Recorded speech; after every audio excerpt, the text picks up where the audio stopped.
And this is Dave Sussman with Whiskey Politics. Thanks for joining us on America's Voice News. You can also find us at YouTube and all of your podcast applications, including iTunes, Stitcher, and Google Play, as well as the Ricochet Audio Network.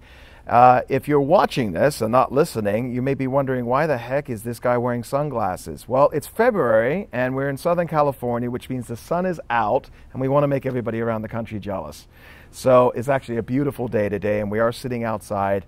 A couple of housekeeping issues before we get started. A lot of people were expecting our next interview to be with Roger Stone. Unfortunately, due to the events of the last 24 hours, it has been postponed twice due to some Instagram posts, maybe, a little bit of niggling away at the court, which may or may not be smart, depending upon your point of view. Anyway, it has been postponed again, and we hope to have Roger on over the next few days. We need to see what's going to be happening with his court date. I think has been set for Thursday, so we'll see what happens there. Check in with Whiskey Politics. And also, I would like to thank everybody for all of your comments and posts over the past few interviews, especially up on the Ricochet Audio Network and YouTube. Keep them coming, folks. We greatly appreciate all the feedback. Well, today, sitting in the beautiful California sun, we are delighted to be sitting with Karen Siegemund, who is it the president? Yes. The president of the Americans Freedom Alliance, Freedom Alliance, AFA, and you can find AFA at AmericanFreedomAlliance.org. Yes, exactly right. Okay, so a couple of things. I've been to many of your different events over the years. You have a fantastic panoply of guests and speakers, and you've got incredible people that have spoken over the years, and I'd like to just introduce you to the world, because those folks that don't know American Freedom Alliance, especially our viewers, I'm sure would be absolutely interested in learning exactly what it is that you do and how you're focused on culture and trying to reverse, in your words, the decline of Western civilization as we know it. Not a small task. Welcome, Karen. Thank you. Thanks. Thanks for joining us. Thanks, Dave. So first, as president of AFA, tell us a little bit about what AFA does and what you do.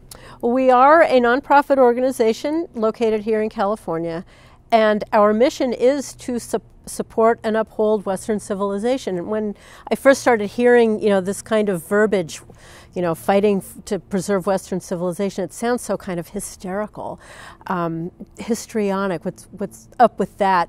Get a grip. The fact is, every single day we're seeing Western civilization being chipped away at every single day. Our values, our freedoms, everything that supports all that gives us the prosperity, the success, the opportunity, the freedoms that we have, that's all predicated on Western civilization, and we're seeing that being eroded. So the American Freedom Alliance was founded about 13 years ago with the idea of supporting and upholding preserving our values and our freedoms, doing it through shining a light on the true stories that we know, but that the left does everything to conceal and obfuscate, and to reveal those truths, to support those who tell them. And while we're not overtly partisan, it turns out that every single thing we support happens to be a conservative value. So while that's not what we set out to be, of course that is exactly what we are. So in support of that, we hold multiple conferences a year. We hold what are called literary cafes, where I interview and we have a discussion with an author of a book, usually a recent book that has to do with Western civilization topics or freedoms. And every year we have a Heroes of Conscience dinner where we celebrate someone who, either during the course of the year or over time, has really fought very hard to preserve these freedoms. Some of the guests that you've had in the past year alone, I've been to several of your events. Heather McDonald, for example, she was incredible. Amazing. Last year's Heroes of Conscience dinner, last year we awarded Catherine Engelbrecht, True the Vote, the woman who had started this and who, through that work, really brought down all the leftist, how they had weaponized various organs of government, the IRS, the FBI, I think that she had the DEA again, just all these various organizations to shut her down, and by shutting her down, a lot of other similar organizations. She was part of that IRS right, targeting. with the Tea Party, the conservative Tea Party, groups. exactly. Yeah. So we celebrated her, and at the same time, we also celebrated James Damore, the young man who had written the Google email, because he represented the left's weaponizing of corporate America and corporate culture. So we had this 1-2 punch against the left's seizure of various of our civic institutions and government institutions to go after individuals, to destroy them. We also awarded Trevor Loudon with an award, our American Freedom Award, which so well deserved for all the work he does. And as you mentioned, Heather McDonald was our keynote, who tied it all together, and she was absolutely brilliant. We've had her back since then, speaking about her new book, The Diversity Delusion, which is a genius work. Yeah, it is. And folks, find our interview with Heather McDonald on The Diversity Delusion as well. You can go back and look at some of the old Whiskey Politics episodes. You know, one of the things that I find to be extremely important today is this movement. And I know that you are a nonpartisan organization, quote unquote, but you do focus on conservative causes. Of course. You just don't focus on politicians. Correct. And, you know, one of the problems that I see, and I want to get more into this as we get deeper into this interview, is the behind the scenes of what you do and what your folks at AFA are doing is kind of the silent heroes of a movement trying to fight against this cultural push towards leftism. And your name isn't out there on a daily basis. You're not on Tucker. You're not, you know, you are the face of AFA in many regards, but outside of that, a lot of people may not know who you are. But this push, you are fighting against this push.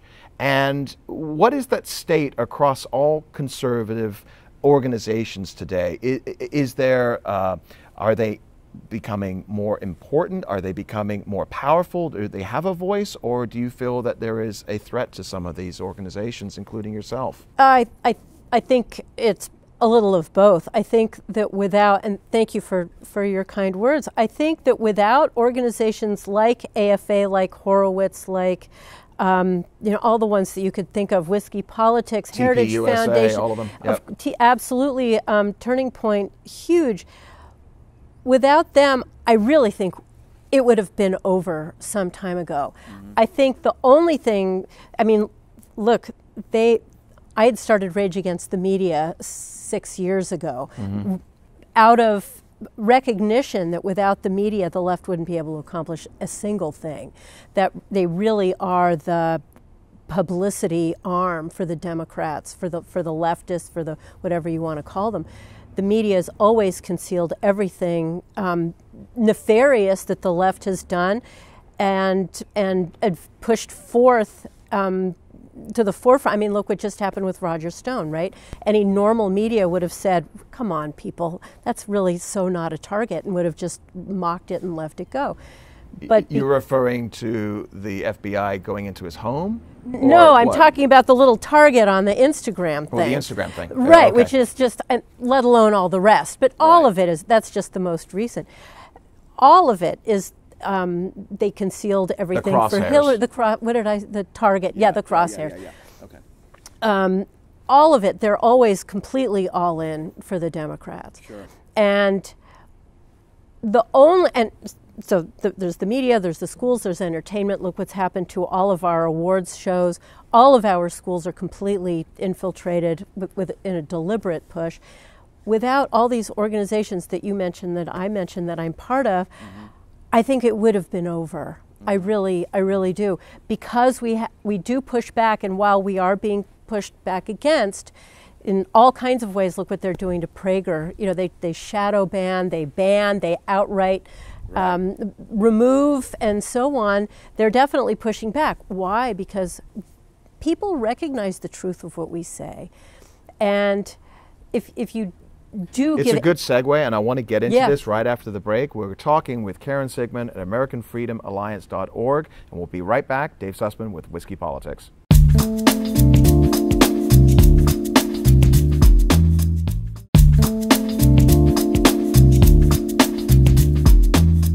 Welcome back to Whiskey Politics. Dave Sussman here, and I'm delighted to be sitting out here on a cold winter's day with Karen Siegemund. This is a hashtag Neener video for you guys back east. Sorry, not sorry. Karen, so you were just talking about how a lot of the conservative organizations, you mentioned PragerU, Right. We're starting to see a lot of demonetization. We're not starting to; it's already happening, Right. And it's happening in a very profound way. What is, in your mind, I mean, when you take a look at the conservative organization landscape, trying to fight against what you are concerned about, what AFA is concerned about, and that is this push from leftism in our culture, in our society, in our corporations, in our schools, and in our media, what power today does the smaller organizational groups such as AFA have? Well, not much. And yet we, many of us, I talk to people all the time who say, it's just such an uphill battle, I don't know that I can do it. But in the same breath, before even completing that thought, they say, but I can't do anything else. We're driven. Dennis Prager, PragerU, they are fighting back. We all have to fight back. David Horowitz is fighting back. We're having trouble. We were put on the SPLC hate list because of a conference that we had. That dealt with the truth about Islam. Nobody said anything we said was untrue, but we've been designated as a hate group. And because of that, and many of us have been so designated, our opportunities to monetize are decreasing. So about the SPLC, Yes. Okay, we've talked about it on our show, Southern Poverty Law Center, and these guys were really focused in the 70s and 80s on the relatively very small but important number of white supremacists and Ku Klux Klan. Whatever happened to them, and why are they now so leftist? ADL. Yeah. Anti-Defamation League Right. is another organization, right, to support the Jews and Israel. Okay, what happened to them, and how were they hijacked by the left? Right. Well, it's such an incredible tragedy because you hear about them and you hear about the hate lists, and somebody should be putting together these hate lists, and it's wonderful to know that somebody's looking out to protect us from the KKK and various organizations that are white supremacy, and wherever Nazi factions show up, you want to hear about that. Of course you want people to be protecting the Jews wherever they're being hounded. What happened to them? What happens to most organizations? They buy into leftist, utopian thinking, and anybody who's at all different from that narrative must be shut down. How, and I had sent this to them to dispute our being on the list.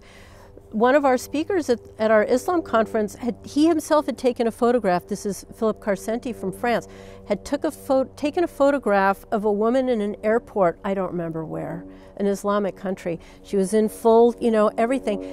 And we're used to that, but she had a brass muzzle across her mouth with a lock on it. A brass muzzle with a lock? A brass muzzle with a lock. In a public space, she was in an airport. And he showed this photograph at our conference. To me, that says everything. We are fighting against that. And if you're fighting against us, then you're an advocate of that. How is this in any way supporting freedom? We think that such a thing is outrageous, and we'll do what we can to expose those who do this and to fight to protect that woman and her right to walk around in a public space without being muzzled, with literally a lock. It's astounding. So how does this happen? The left grabs a narrative, and anybody separate from it they don't even think, they never responded to this. How can you support muzzling a woman? How can you support that? We're just one of many. How do they do it? I don't know. Every time they release their list that includes a map of where we all are, millions of dollars flow in. George George Clooney had sent them another $1 million because you feel you've sort of outsourced paying attention to who are the bad guys. Clooney has financed the Southern Poverty Law Center with $1 million? It was at least that, yes. Wow. Yeah. I knew he was left of center. But oh, yeah. Well, as with so much of this, it sounds so good. Don't you want people to protect you from really bad guys? Yes. Well, the SPLC there's been lawsuits against them, though, right? Oh, many. And I don't remember all the details, I'm sorry to say. But somebody in England just won a defamation case.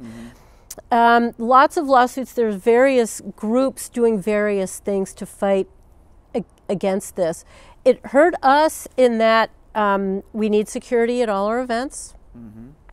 And Amazon Smile, the fundraising arm of Amazon, that you put your nonprofit up there, and when people buy things, they can choose to have some percentage donated. If you're on the SPLC hate list, you can't be a beneficiary of that, which means that those who support the muzzling of women can be getting money from Amazon. For a while there, after the last list came out, Uber and Lyft were going to start to use the SPLC hate list for how to determine who is and isn't an okay driver, let alone an okay passenger. So the power they have is profound. Hold on a minute. Uber and Lyft are going to be using the SPLC to determine who they want to pick up and not?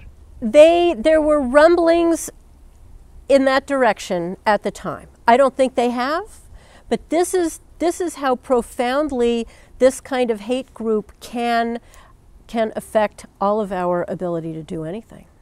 And so you guys are on the list. Yeah. And now you guys can't raise money on different various platforms. Different platforms. Right. And what is their intent here? I mean, I assume they believe in their convictions of no racism or homophobia, Islamophobia, whatever that may be. Okay, I understand that, but you guys aren't espousing hate. Of course not.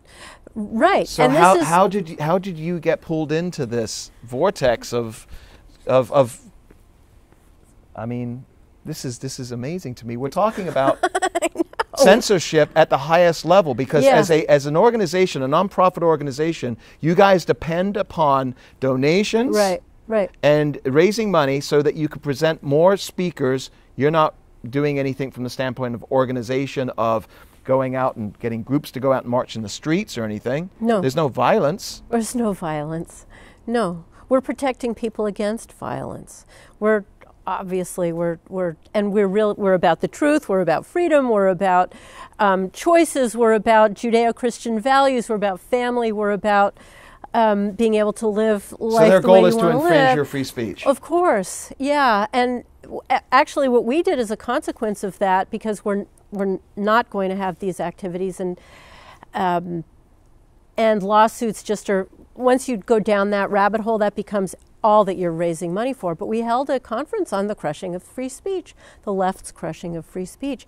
And we had speakers come from all different kinds of arenas in civic life who have been one way or another silenced. So what is it that they're doing? They are part of the leftist requirement to ensure that other voices are not ever heard. And because as soon as people hear another voice, they tend to choose that. Okay. This is really scary. And it's really scary. As we've talked about, I know you've talked about it, we've talked about it. This is one of the most important issues of our time right now, because if our free speech is going to be infringed upon, those who have an ideology and become the arbiters of what we can and cannot say, this is no longer the United States of America. Exactly right. And we're seeing this weekly. We're seeing what's happening. So when I said, at the beginning, crushing of... I want to continue this because this is really important. We're going to be right back with Karen Siegemund and American Freedom Alliance, Dave Sussman, Whiskey Politics. Stand by.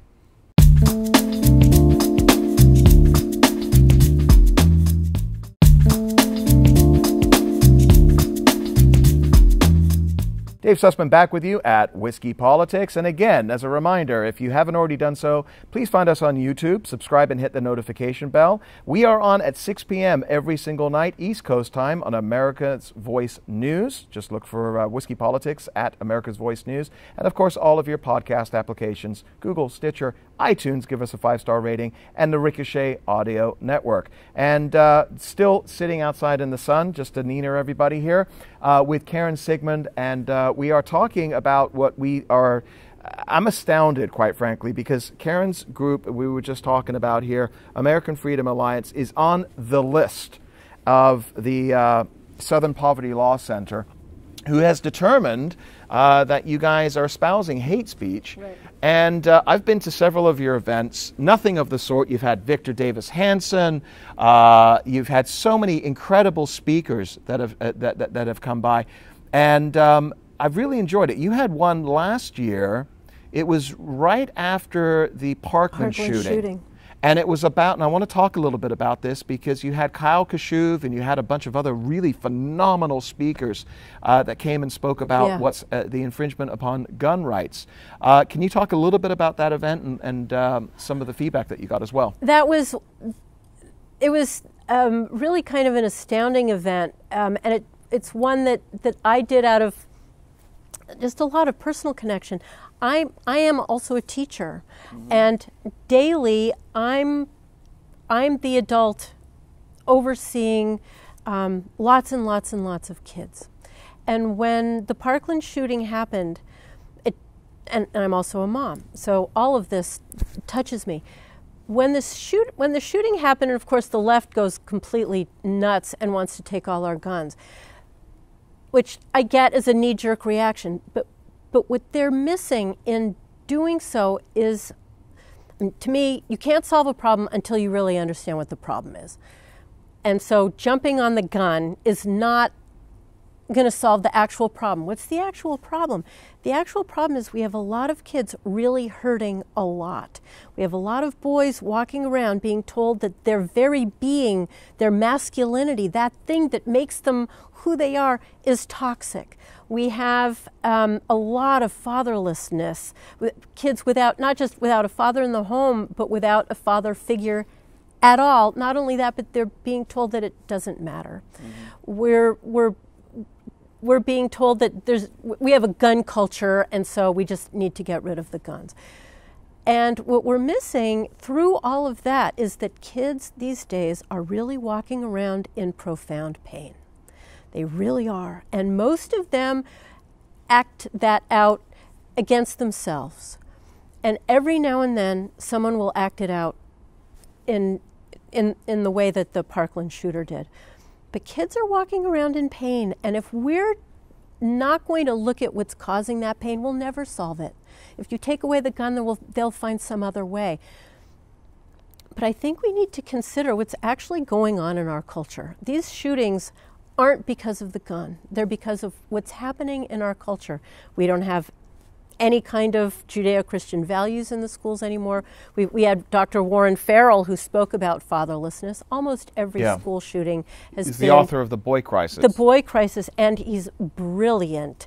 And you can find all of our talks on our YouTube channel, American Freedom Alliance. His talk just had everybody's jaw dropping because of how profound it was. Girls grow up in the same environment as boys, but they're not shooting people. Why is that? The boys are affected very differently. We had Mark Tapson talking about the death of chivalry and how this toxic masculinity Horowitz is a real... Freedom Center. Horowitz Freedom Center, brilliant. We had Dr. John Lott, who's the #1 guy on the planet talking about actual data that has to do with gun security. And the more, don't we see this in Chicago? Barely anywhere has more gun laws than Chicago, and yet they're shooting people every weekend, far more than die at Parkland. So to me, the only way you can solve a problem really is to get to the core of it. And the purpose of that conference was get to the core of it and not just have a knee-jerk reaction, because when you start seeing that it's more than gun violence, you really see the damage that's being done to these kids. literally, again, by the leftist culture. It really is. Taking away dads, diminishing the role of fathers. Oh, dads don't matter. Oh, family doesn't matter. Right? All of this, it is the leftist undermining of every civic institution we have that we have known does good things. But if they're destroying it, then we see what happens. You also had Andrew Klavan. We did. He was our keynote, Yes. and he was spectacular. He was phenomenal. Speaking about the various narratives that are part of our literary culture that then demonstrate what Western civilization is really all about. It was a keynote that was stunning. But every speaker, we had a woman, she came out from Syracuse speaking about how it's part of the celebrity culture. A lot of these shooters, they speak about wanting to be, it's all about their celebrity. Right. And another piece of this that I'm not really sure if it came up in the conference, but so much of what had happened, actually it did. The school knew about this kid, and they concealed it. Are you talking about Parkman? About Parkland. Yeah, the FBI knew as well. The school knew Yeah. and did nothing. The police knew and did nothing. The FBI, he himself had contacted the FBI. Yeah, but yeah. because of, I think it was actually Joe Biden who put this policy in place that you're to protect these kids, like the shooter, don't really pass on to law enforcement. We need to just protect them. And so law enforcement may hear tangentially, but they're not really made that aware because they're being protected. So in the end, who are they protecting? Right. And again, back to my situation, as soon as you have a policy that says, and big signs, a school is a gun-free zone, we all know where the shootings happen. Mm-hmm. And they're all in gun-free zones. So you're putting a target on all of our backs. And here in California, it's literally against the law to carry a gun onto school premises. So I tell my students, I'm not allowed to protect myself or you. How's this okay? So that was our conference. It was really quite stunning. It doesn't seem that long ago, but I guess it is, that, when we were in school and we were having different kinds of discussions. We were talking about the Cold War and doing our nuclear drills under our desks. Right. We weren't having discussions on gun violence. We weren't having discussions on free speech. That was just assumed. Right? Right. It was there. It was like breathing air. We're in America, right? You don't have to worry about free speech. Where has this push come from to change culture? Yeah, great question. Well, I would also add, though, in all of that, they're not taught the Constitution. So right. I mean, that's sort of fundamentally where we've gone so wrong. Where does the push come from? That's actually a fabulous question. We are hosting a conference in May 5th. On the left's long march through the institutions. Oh. So exciting. Yeah. Karl Marx had said, back in the day, 100-ish years ago, workers of the world unite, you have nothing to lose but your chains, and that was going to be the impetus for global revolution, which never happened because the workers were actually kind of cool with having work, and the new middle class and the industrial revolution, it was all kind of nice. Mm-hmm. And so they came up with this other way. Antonio Gramsci had formulated it, and another man, Duchke, came up with the literal phrase, we're going to take a long march through the institutions, which is, instead of the workers uniting, the left literally intended to infiltrate every civic institution. And that's exactly what's happened. So it's not just since Obama, or it's not just since Bush, it's not even just since Johnson. It's been a determined effort for about 100 years to infiltrate, and what we are seeing is exactly the results of that. When we look at our schools and say, what happened? That's what happened. They went into our schools, and we tend to recede, right? What do we all do? I'm taking my kids out. We don't fight back, we pull back. We pull away. All the press, towns used to have 2 newspapers, and right, you knew which one you liked, but you knew the other one existed, and it was sort of balanced, and now that's not the case anymore. Right.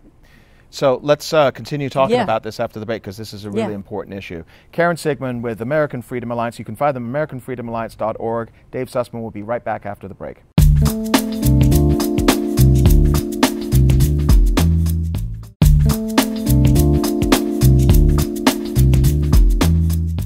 And Dave Sussman, Whiskey Politics, back with you at America's Voice News. And we're continuing with Karen Siegemund at American Freedom Alliance and this long march through the institutions. You know, you go back to, the most renowned communists of the world history, and you bring it back over to the United States after World War II with the Frankfurt School, Right, exactly. that started to instill itself and ingrain itself in our culture, which really started to have an impact in the 1960s when a lot of those folks who didn't go fight in Vietnam stayed home, and they hid in schools, and they spoke of ideology and philosophy and commiserated back in, and now they're in the ivory towers. Right? And so here we are today, and I take a look at it. I've got two teenagers. One is about to go to college, and I take a look at the state of our colleges and our universities and the next generation.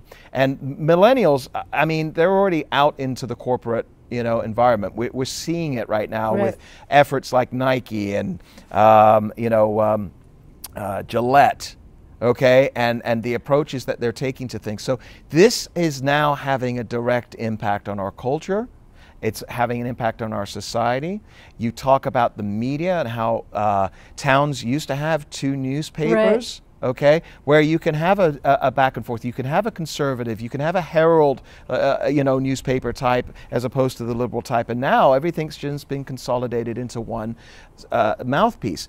From your standpoint, taking a look at the next couple of generations that are coming after the millennials is Z, I think it's called. I don't know. Yeah. Is it? What are we looking at here as far as the future when it pertains to our culture and fighting this surge of leftism and this groupthink that's coming from these people? Well, I'm really hoping that it gets so outrageous that they don't take it seriously, and we see a little bit of that.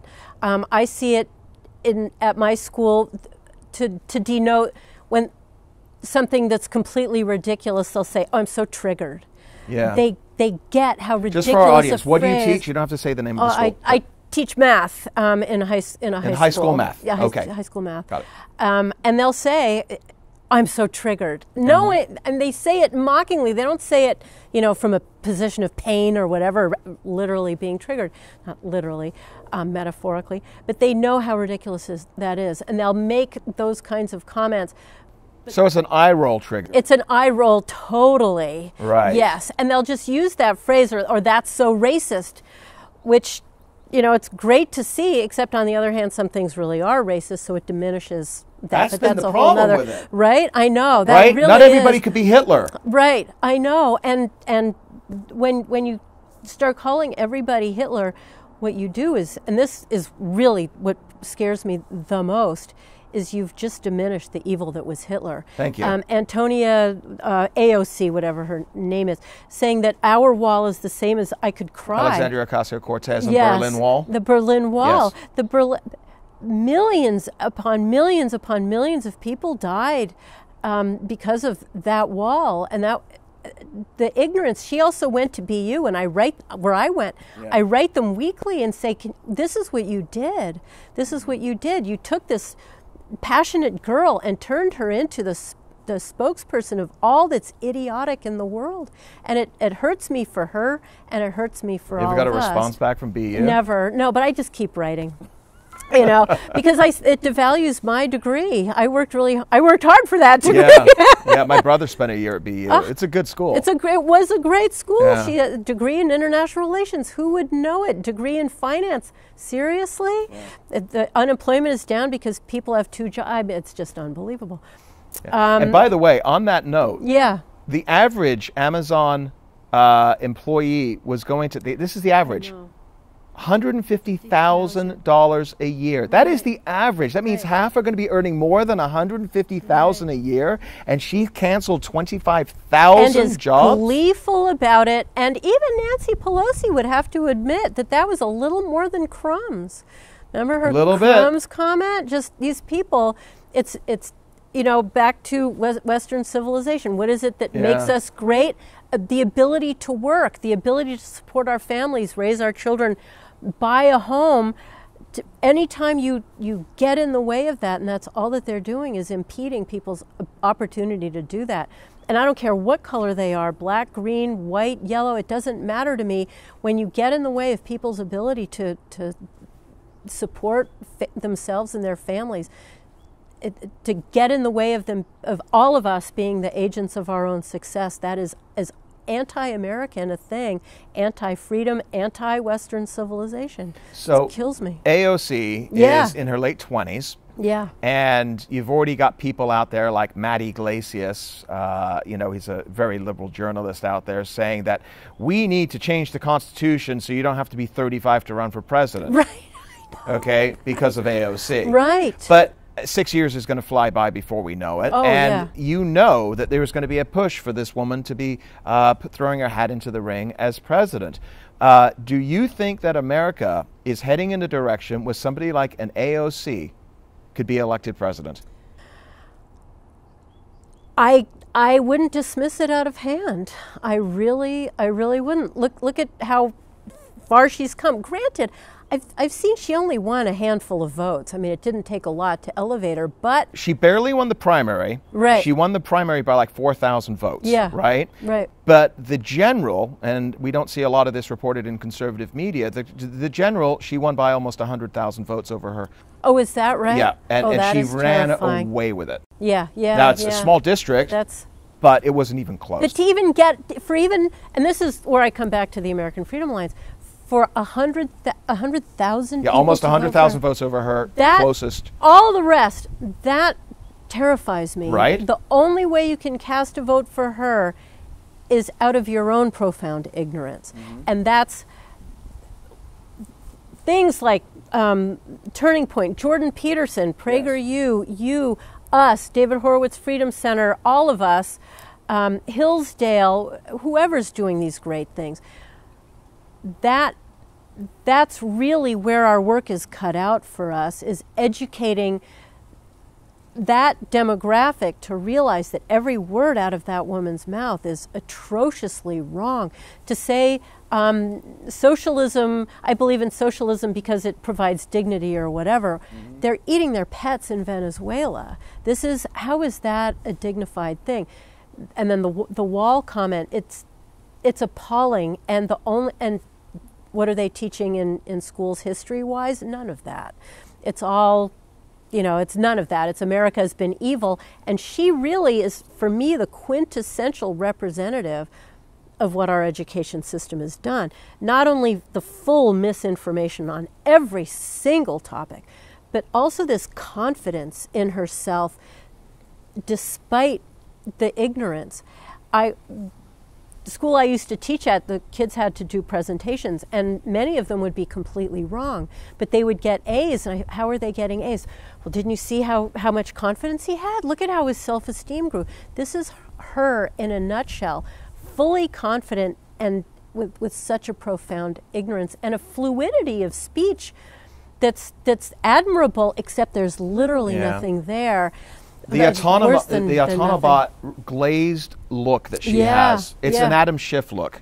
Yeah. Right? And it's that I am saying what I am supposed to be saying, and I believe in it 100%. Yeah. And unfortunately, you can't permeate that thick shell that they have. Right. Okay? And they're just deflecting. And I give them credit from that standpoint of taking incoming as much as they are and still being able to continue on as if, they're a happy-go-lucky person. And there's a certain talent to that. That's very much so. And that's real. It's funny, Adam Schiff, she's Adam Schiff with lipstick and earrings. But that is what we have to fight, that fluidity of speech and the ability to deflect. And we have to do that with knowledge, with power. We should be a nation where people look at her and say, that is completely wrong, and walk away. So part of my goal is to get that information out there so that people will look at her and say, you're cute and all, and I get that you're passionate, and that's great, and you want to change the world, I'm all in, but you need to step back and learn a little bit of history. And I worry about, and nothing goes through them. You said this. Many of us were on the left. Mm-hmm. In our teens, our 20s, the left is the party of compassion, and you want to do good things for the world. So I never give up hope in that regard, because eventually a thought goes through. And once people start thinking, they start realizing that, in fact, if you want to help the world, the left isn't the way to do it, the right is. And so the more truth we put out there, that you do, that I do, that AFA does, with various conferences and trying to spark this light of knowledge, we're changing our AFA logo, by the way, to be a torch, because it is the light that's going to make all the difference. So you say it's 6 years is going to fly by. It's the Statue of Liberty. It's just got all these really positive, freedom-loving connotations. So 6 years will go by. It's not a bad goal to, within 6 years have gotten to more kids of that age, and maybe even get her at some point, somewhere, somehow, to have another thought in her head that says, you know what, Venezuela isn't so great. Maybe I should learn about Berlin and realize which side, even, she's not going to say anything, but I'd like a thought to penetrate that, whatever's thick there. Candy shell. Yeah. You're a teacher in high school. Are kids learning history today? No, generally not, but they also know, you've got to give them credit, they're realizing how biased things are. How? What are you hearing from kids? How do I know? They'll come in and say, what happened to CNN? Not that they knew what CNN ever was or whatever. Right. But CNN seems, all they are is the anti-Trump network. So you're hearing this from kids? I am, and it's fabulous. Are they picking that up from themselves or their parents, do you think? I don't know. Some of it's parents, a lot of it is themselves. And, truth be told, I poke a little bit too. Do you? Yeah, not about CNN, but but Trump was elected, and one of my fellow teachers said, I really feel like, we'd heard this in the news, but he actually told our mutual students, I feel like it was another 9/11 attack. Yeah. I said, really? He really feels that it's like people hijacked the election of Donald Trump. And my response was, well, not to that, but I said, here's my suggestion. How about if we give him a little time and see what he actually does? Sure. Are you all right with that? And they said, we're all right with that. And so funny, that he was supposed to round up all the gays and put them in camps. I just heard today he's pushing for global LGBT rights. Yes, he's pushing it around, especially to Iran. Which, So I'm doing fighting against that. I'm guest hosting the Real Side Radio tomorrow night. We're going to have Ricky Rebel on to talk about this. Oh, he's awesome. Yeah, he was really at the Grammys. Anybody who watched the Grammys, he had the MAGA jacket. Yeah, and the sunglasses. Yes, Right, so they are getting it, but each one of us has to poke some way, somehow, just little bits, because it took me a while to come around, just enough people needling at things and realizing that there is a narrative different from what everyone wants me to know. Yeah. There's so many other issues that I'd love to talk with you about, and I know that we're going to be wrapping this up here in a minute, but one of the things that I thought was extremely important for us to discuss was the Islamization of what's going on around the world and the multiculturalism impact that's having on Europe and in the United States. And you end up with somebody like an Ilhan Omar out of Minnesota, the Samoan population that has been brought in over the years, put her into office. And Somalian. I'm sorry, did I say Samoan? I'm thinking of cookies. Somalian, yes, and absolutely, and this is a discussion that we'd love to have with you another time, because that is altogether another huge, major impact on the direction that this country is taking. Oh, it's huge. And Trevor was talking about that. Trevor was definitely talking. Trevor Loudon. And Jamie Glassoff, also Horowitz Freedom Center, has a book, United in Hate. It's really all part of the same thing. I don't know if we have time, but in October we're having another conference on the global freedom-fighting movements. Okay, so talk about this next upcoming, because we're finishing up. Okay, well, we've got the May 5th is the Long March to the Institutions, but October 5th and 6th, we have global freedom movements that are happening throughout Europe in large part because of the Islam push. What were the yellow vests in France, Brexit, Bolsonaro in Brazil, what's happening in Venezuela, the new chancellor in Austria, and folks the can AFA, find it all where? AmericanFreedomAlliance.org. We're doing amazing things Karen about freedom. Siegemund, President, AmericanFreedomAlliance.org. Check it out. Dave Sussman here with Whiskey Politics. Thanks for joining us, and check us out for more episodes coming down again. Again, very special thanks to Karen Siegemund, and we'll be back again at Whiskey Politics.